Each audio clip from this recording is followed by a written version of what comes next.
ಬಿಟ್ಟರೂ ಛಲ ಬಿಡಬೇಡ. ಗಾದೆ ಮಾತಿನ ವಿಸ್ತರಣೆ. ಕುಲ ಎಂದರೆ ಸಾಮಾನ್ಯವಾಗಿ ವಂಶ, ಜಾತಿ ಅಥವಾ ಹಿನ್ನೆಲೆ ಎಂದು ಅರ್ಥೈಸಬಹುದು.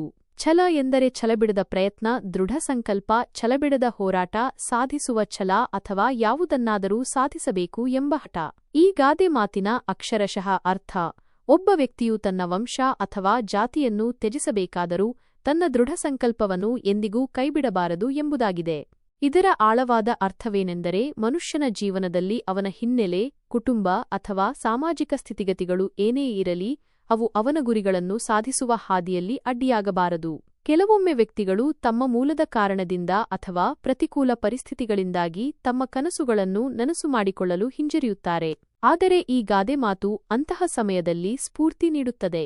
ಒಬ್ಬ ವ್ಯಕ್ತಿ ತನ್ನ ಗುರಿಗಳನ್ನು ಸಾಧಿಸಲು ಮುಂದಾದಾಗ ಅನೇಕ ಸವಾಲುಗಳು ಎದುರಾಗಬಹುದು. ಕೆಲವೊಮ್ಮೆ ಸಾಮಾಜಿಕ ಒತ್ತಡ, ಕುಟುಂಬದ ವಿರೋಧ, ಆರ್ಥಿಕ ಸಮಸ್ಯೆಗಳು ಅಥವಾ ತನ್ನ ಮೂಲದ ಕಾರಣದಿಂದಲೂ ಕೆಲವು ನಿರ್ಬಂಧಗಳು ಎದುರಾಗಬಹುದು.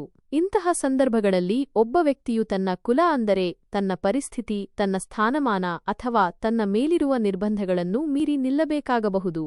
ಆದರೆ ಏನೇ ಆದರೂ ತನ್ನ ಛಲವನ್ನು ಅಂದರೆ ಗುರಿಯನ್ನು ಸಾಧಿಸಬೇಕು ಎಂಬ ಸಂಕಲ್ಪವನ್ನು ಬಿಡಬಾರದು.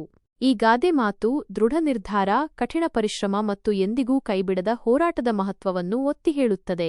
ಯಶಸ್ಸು ಪಡೆಯಲು ಹಿನ್ನೆಲೆಗಿಂತ ವ್ಯಕ್ತಿಯ ಮನೋಬಲ, ಆತ್ಮವಿಶ್ವಾಸ ಮತ್ತು ದೃಢ ಸಂಕಲ್ಪವೇ ಮುಖ್ಯ ಎಂದು ಇದು ಸಾರುತ್ತದೆ. ಯಾವುದೇ ಸವಾಲು ಎದುರಾದರೂ ತಮ್ಮ ಛಲದಿಂದ ಗುರಿಯನ್ನು ತಲುಪಲು ಸಾಧ್ಯ ಎಂಬುದನ್ನು ಈ ಮಾತು ನೆನಪಿಸುತ್ತದೆ.